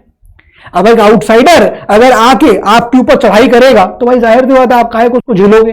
तो कभी कभी देखा गया गौमस्ता और जो लोकल्स थे, जो वीवर्स थे, उनके बीच में यहां पर बहुत ज्यादा क्लैशेस भी देखने को मिले हैं। न्यू गौमस्तास क्या थे, ये आउटसाइडर थे, मैंने समझा दिया आपको, आउटसाइडर्स थे, ठीक है ना। दे एक्टेड एरोगेंटली, और ये बहुत ही गलत तरीके से एक्ट करते थे, विलेजेस में जाते थे, उनकी मारपीट करते थे। तो जो वीवर्स थे बड़े यहां पर नाखुश हो गए थे, ठीक है, और उनकी हालत भी यहां पर खराब हो रही थी। तो weavers lost their space to bargain, और वीवर्स के पास अपनी कुछ मौका नहीं बचा कि वो अपनी बार्गेनिंग कर पाते, वो बार्गेनिंग नहीं कर पा रहे थे अब, क्योंकि भाई नहीं ना, अंग्रेजों ने छोड़ा नहीं इस लायक उनको, वो किसी और को बेच नहीं सकते थे। उनको जो मिला कंपनी वो बहुत ही पैसा कम मिलता था, जो लोन था वो उनको बांध गया एक कंपनी के साथ, और जब वो नहीं चुका पा रहे थे तो उनको गांव छोड़कर भागना पड़ गया। They had to leave the villages. समझ में आ रहा है, ये सब पॉइंट आपको समझा दिया। मैं इस पर रीड करो बस इसको, कहानी सुनते जाओ। वीवर्स बिगैन रिफ्यूजिंग लोन्स, अब वीवर ने मना कर दिया भैया हम लोन नहीं लेंगे। क्लोजिंग डाउन देयर वर्कशॉप, उन्होंने कहा हम लोन नहीं लेंगे, हम वीविंग नहीं करेंगे। अब भैया जब तुम लोन नहीं लोगे, तुम वीविंग नहीं करोगे तो करोगे क्या, क्या करेंगे, खेती बाड़ी। तो वो चले गए अपना कहां, एग्रीकल्चर करने। बात समझ में आ गया। वीवर्स ने अब अपना काम जो है छोड़ दिया। कैसे, अंग्रेज आए, उन्होंने हमारे वीवर्स के ऊपर अपने इंडियन मार्केट को कंट्रोल किया, वो वीवर्स उनको लोन दिए, लोन पकड़ाए, वो वीवर बेचारे उस लोन में फंस गए, और कुछ जो जमीन भी दे बैठे अपनी, और बाद में अल्टीमेटली उनको वीविंग भी छोड़नी पड़ी और खेती बाड़ी करने चले गए। Clear. Now Manchester comes to India. अब जरा देखो, अब Manchester comes to India, basically अब जो ये इंडस्ट्रीज अभी बात कर रहे हैं जो ब्रिटेन में थी, अब वो इंडिया आ गई। अब जरा देखो यहां पर हुआ क्या, दो तरफा मार पड़ी, सिंपल भाषा में बताऊंगा। देखो, the beginning of 19th century we saw the beginning of long decline of textile exports from India. India से आप देखोगे एक्सपोर्ट्स भी कम हो गए जब मैनचेस्टर इंडिया आ गया। इन 1811 से 12 piece goods accounted for 33% of Indian exports. इस टाइम पे आप देखोगे 33% जो है ऑफ इंडिया एक्सपोर्ट जो है वो हो गया था, लेकिन 1850 और 51 बीच में सिर्फ और सिर्फ 3% बचा था। यानी कि जो इंडिया का एक्सपोर्ट है वो कम हो गया। क्यों? क्योंकि मैनचेस्टर इंडिया आ गया। मैनचेस्टर इंडिया आने मतलब जो इंडस्ट्रीज थी, मैनचेस्टर इंडस्ट्रीज, जो मैनचेस्टर जगह है वहां की इंडस्ट्रीज इंडिया में आके अब बनने लगी थी। तो हुआ क्या, चीजें यहां पर मशीन मेड गुड्स बनने लग गए इंडिया के अंदर। अब समझो क्या हुआ, अब आगे का रीड करते रहना, ठीक है ना, सुनो बस कहानी। भाई जाहिर सी बात है मैनचेस्टर के गुड्स हैं अगर, तो मैनचेस्टर के गुड्स कैसे होंगे, मैनचेस्टर के गुड्स कैसे होंगे, ये मशीन से बने होंगे। अब कोई चीज अगर मशीन से बनी होगी तो क्या होगी, दो चीजें, दो फायदे। एक तो ये क्विक, जल्दी बनेगी, क्वांटिटी ज्यादा बनेगी, ठीक है, और जो कॉस्ट होगा वो भी कम होगा। हम लोग भैया क्या कर रहे थे, चप्पा चप्पा चरखा चले, हम लोग क्या कर रहे थे, हैंडमेड चीजें बना रहे थे। यहां पर चीजें क्या चल रही थी, हैंडमेड चल रही थी। अब आप मुझे बताइए कि कोई चीज अगर किसी कॉस्ट कम है वो खरीदी जाएगी या फिर हैंडमेड, क्या लोगे, अरे भैया जिसकी कॉस्ट कम होगी वही लोगे। तो हुआ क्या कि जो इंडिया के वीवर्स थे उनका लोकल मार्केट भी खत्म हो गया, उनको लोकल मार्केट में, यहां पर जो इंडिया के जो है लोकल वाले जो थे, तो उनका लोकल मार्केट भी क्या कर गया, क्रैश कर गया। उन वीवर्स का इंडिया के अंदर सामान नहीं बिक रहा। और दूसरा, मैंने आपको बताया कि एक्सपोर्ट भी ऑलरेडी इंडिया गिर गया था। क्यों गिर गया था भाई साहब एक्सपोर्ट? इसलिए गिर गया था एक्सपोर्ट क्योंकि जो ब्रिटेन की यहां पर इंडस्ट्रीज थी, ब्रिटेन के अंदर जो ब्रिटेन में यहां पर दोस्तों इंडस्ट्रीज थी, वो यहां पर बूम कर गई थी। और जो वहां के इंडस्ट्रियलिस्ट थे, उन्होंने कहा कि जो इंडिया से आ रहा है ना कॉटन, उस पर लगाइए आप क्या, उस पर लगाइए आप ड्यूटी। यानी कि इंडिया से मान लो कोई चीज, एग्जाम्पल ले रहा हूं, एग्जाम्पल, इंडिया से कोई चीज आ रही है 100 रुपए की, ड्यूटी लगा दीजिए इतनी कि वो 150 रुपए की हो जाए। एग्जाम्पल ले रहा हूं। और जो ब्रिटेन की इंडस्ट्रीज थे, वो जो बना रहे थे, उसकी कॉस्ट यहां पर 110 रुपए है मान लो फॉर एग्जाम्पल। अगर ये ड्यूटी नहीं लगती तो इंडिया की चीजें बिक जाती, 100 रुपए की भी सस्ती होती, इनकी 110 थी। लेकिन अब चूंकि इंडस्ट्रियल जो वहां के ब्रिटेन के इंडस्ट्रियल वो थे, ओनर्स थे, उन्होंने कहा कि भैया इस पर ड्यूटी लगाइए, समझ रहे हो, कसम ड्यूटी लगाइए, तो इंडिया की चीजें महंगी हो गई। तो अब महंगी हो गई तो वो एक्सपोर्ट नहीं हो पा रही थी, मतलब दूसरे कंट्री वाले खरीद ही नहीं रहे थे इसको। तो एक तो क्या हुआ कि इंडिया का एक्सपोर्ट भी गिर गया, एक्सपोर्ट भी गिर गया, और दूसरा क्या हुआ, एक्सपोर्ट और जो उनका लोकल मार्केट था, लोकल मार्केट भी क्रैश हो गया। दोनों तरफ से किसानों को, वीवर्स को मार पड़ी। वीवर्स की जो मार है वो दोनों तरफ पड़ी। ये बात समझ में आ रही है कि नहीं आ रही है? ये पॉइंट क्लियर हो रहा है कि नहीं हो रहा है? क्लियर हो रहा है कि नहीं हो रहा है? ठीक है।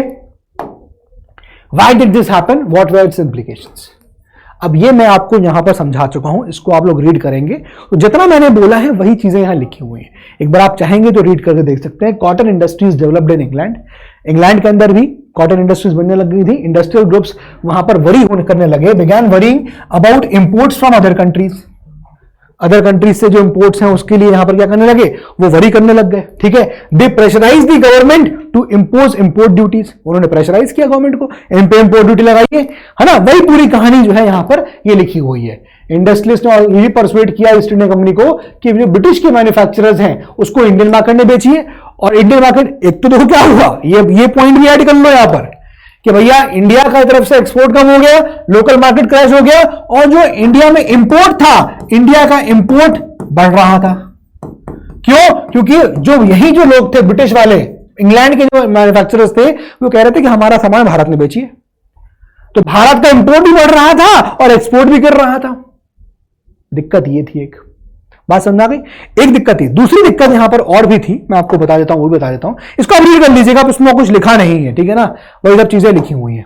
Problem for Indian weavers, export collapsed, crux बता रहा हूं, एक्सपोर्ट कोलैप्स हो गया, एकदम क्रक्स, लोकल मार्केट क्रैश हो गया, ठीक है ना। तीसरा, weavers could not compete with their imported good. अब वीवर्स अपने इंपोर्टेड गुड से कंपीट नहीं कर पा रहे थे, जो इंपोर्ट कर रहे थे वो, ठीक है ना। अब जाहिर सी बात है, जो इंपोर्ट हो रहा था वो क्या था, मशीन मेड गुड्स थे, समझ रहे हो, मशीन मेड गुड्स थे, और हमारे यहां हैंडमेड थे, उससे कंपीट नहीं हो पा रहा था, and it was just the decline and dissolution. बात समझ में आ गई, दिक्कत हो गई, न्यू प्रॉब्लम। अब एक दिक्कत तो खत्म हो गई, दूसरी दिक्कत क्या आ गई?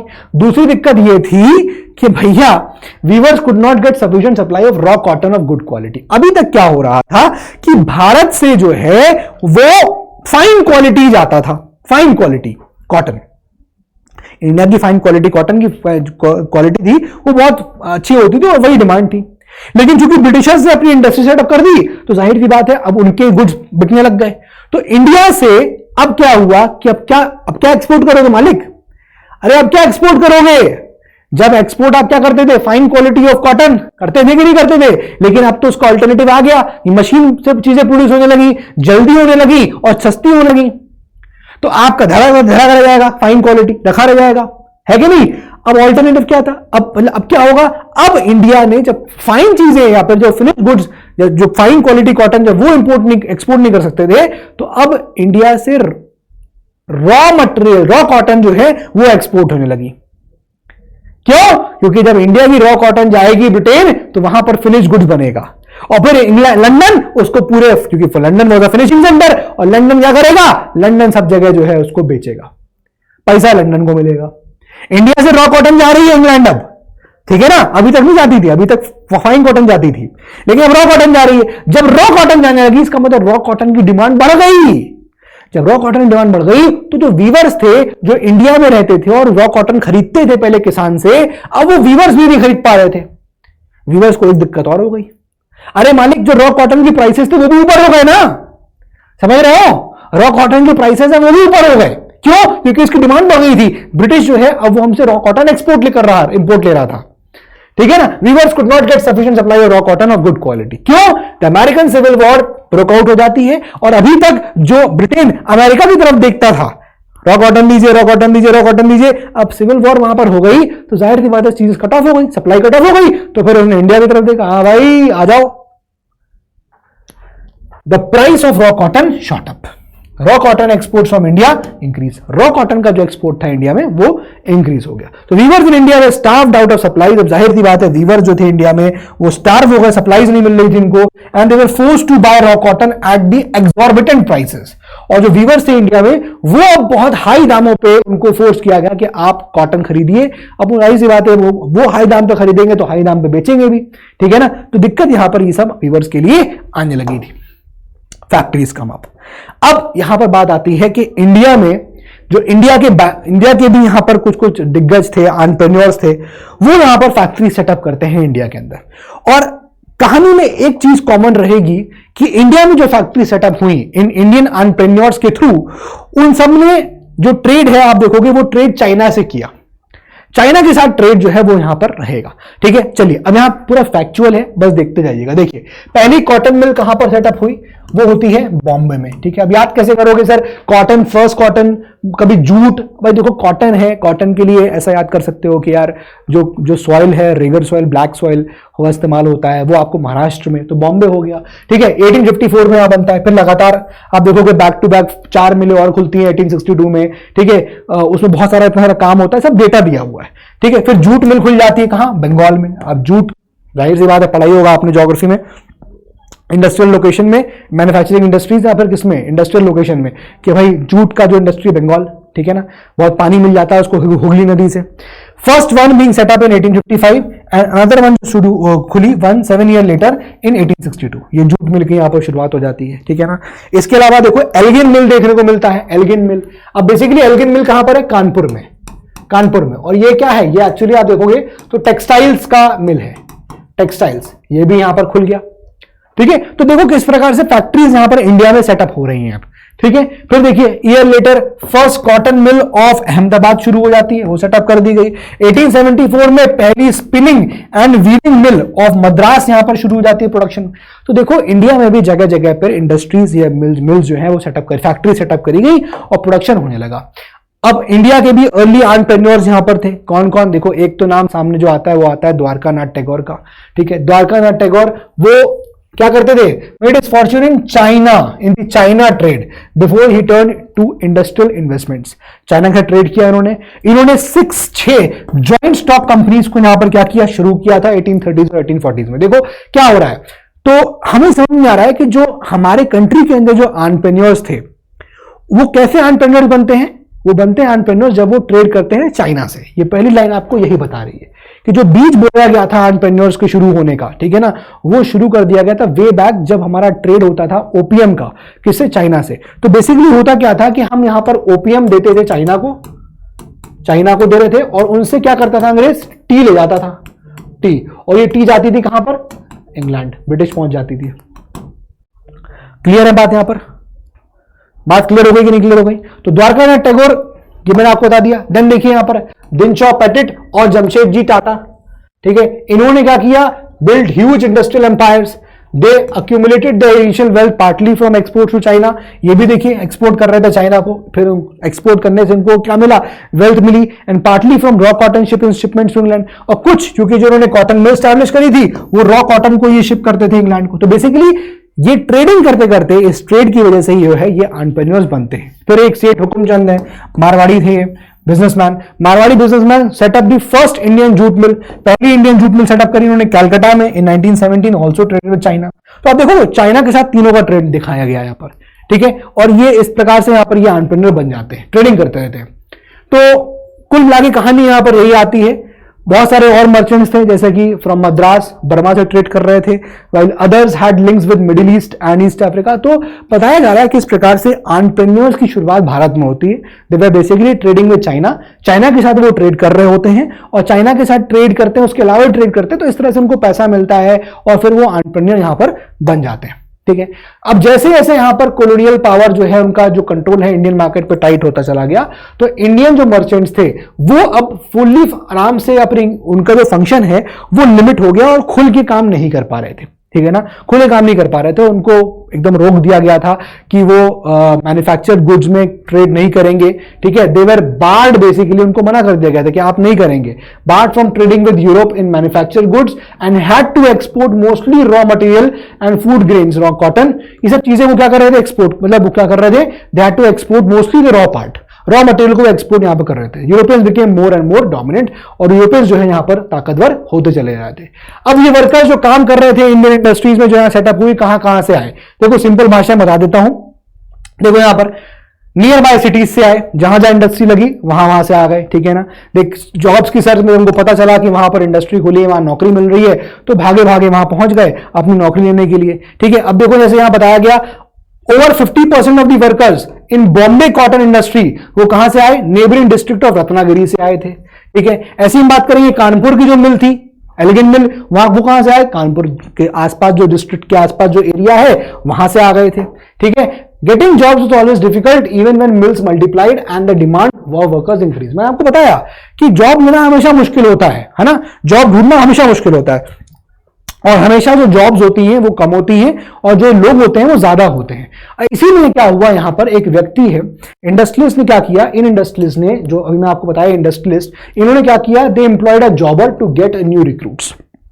रिक्रूटमेंट जैसा आज कंपनी के अंदर रिक्रूटमेंट एचआर करते हैं, वैसे ही आप देखोगे कि यहां पर इन इंडस्ट्रियलिस्ट ने क्या किया कि रिक्रूटमेंट करने के लिए जॉबर लगा दिया। अब ये जॉबर जो है एक ओल्ड ट्रस्टेड वर्कर था। ठीक है, वो गांव गांव से लोगों को लेके आता था और उनको नौकरी देता था, उनके टफ टाइम्स में उनकी हेल्प कर देता था, कुछ पैसा चाहिए तो पैसा पकड़ा देते। तो बहुत सारे क्राइसिस का वक्त था, क्राइसिस के टाइम पे जो है वो यहां पर उनको क्या करता था, वो उनको हेल्प कर देता था। लेकिन क्या हुआ, जब वो हेल्प कर रहा है तो जाहिर सी बात है वो कहता था भैया तुम्हारी मदद करी है, बदले में हमको पैसा दो, बदले में हमको, मतलब घूस लेता था एक तरह से। तो जॉबर जो है एक तरह से क्या हो गया था, पहले तो उसने अच्छे काम किए, दिखाया, लोगों का ट्रस्ट गेन किया और फिर उन्हीं को लूटना शुरू कर दिया। ठीक है ना, peculiarities of the Indian industrial growth. अब पेक्युलरिटीज यहां पर पूरा डेटा है again, products with export quality were preferred for production. Now products with export quality, Indian businessman did not compete with Manchester goods. Indian businessman नहीं compete कर पाए Manchester goods से। Since yarn was not an important part of British imports into India, the early cotton mills in India produced coarse cotton yarn rather than fabric। अब देखो यहां पर जो produce हुआ वो क्या प्रोड्यूस हुआ, वो हुआ कोर्स, खराब क्वालिटी का। अब दिक्कत क्या थी, देखो अगर यहां पर कोर्स कॉटन है तो कोर्स कॉटन क्या है, उसकी क्वालिटी खराब है। अब जो पुअर आदमी है, गरीब, तो गरीब तो खरीद ही नहीं सकता ना। अगर मान लो गरीब कभी ढंग से फसल नहीं हुई तो पैसा ही नहीं हुआ, वो खरीद ही नहीं पाएगा, तो कोर्स कॉटन का यहां पर कोई यूज ही नहीं होगा। ठीक है ना, और जो अमीर थे वो थोड़ा बहुत कर रहे थे। Now British goods saw boycott thanks to the swadeshi movement. अब ऑब्वियसली बात है first half of the 20th century में हम देखा ब्रिटिश गुड्स का बायकॉट किया गया क्योंकि उस वक्त इंडिया में स्वदेशी मूवमेंट शुरू हो गया था और इंडिया की गुड्स की यहां पर बात करी जा रही थी कि हमको अपने खुद के इंडिया की गुड्स को यहां पर इस्तेमाल करना है ना। From 1906 moreover the export of Indian yarn to China decline. अब इंडिया का जो एक्सपोर्ट हो रहा था चाइना में वो डिक्लाइन हो गया since produce from Chinese and Japanese mills flooded the Chinese market. अब चाइना में जो प्रोडक्शन हो रहा था, जापान में जो प्रोडक्शन हो रहा था, उससे पूरा चाइनीज और उन चीजों के प्रोडक्शन से पूरा भरा हुआ था। तो इंडिया का जो एक्सपोर्ट हो भी रहा था वो भी यहां पर होना बंद हो गया क्योंकि भाई चाइनीज और जापानीज का जो प्रोडक्शन है उससे पूरा मार्केट फ्लडेड था।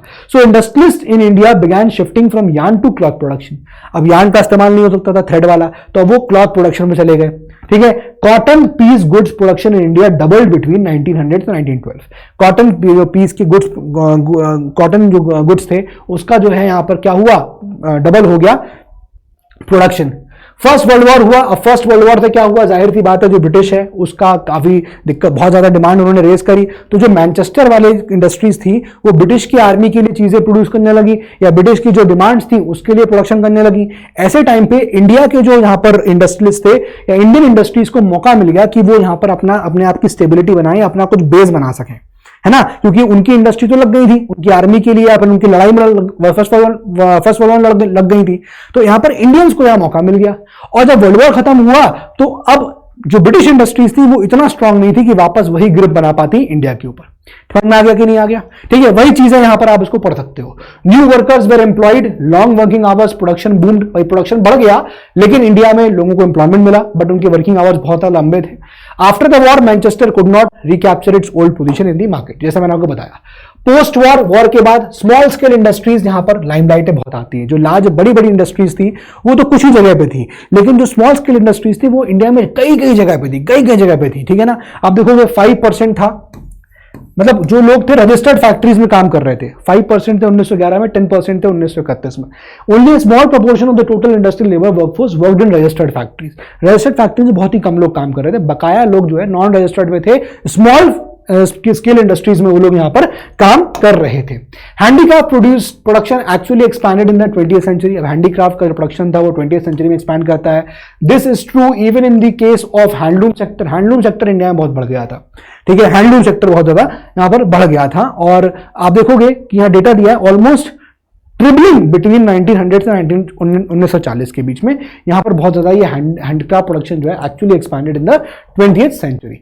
हाउ, अब यूज ऑफ टेक्नोलॉजी से, अब टेक्नोलॉजी आई तो कुछ कुछ टेक्नोलॉजी का यूज जो है वो इन वीवर्स ने किया अल्टीमेटली। ठीक है ना, इन स्मॉल स्केल प्रोडक्शन वालों ने, वैसे स्मॉल स्केल प्रोडक्शन करेंगे, कम प्रोडक्शन कर रहे हैं स्मॉल स्केल पे, बट इन्होंने कुछ टेक्नोलॉजी का इस्तेमाल किया जैसे कि फ्लाई शटल।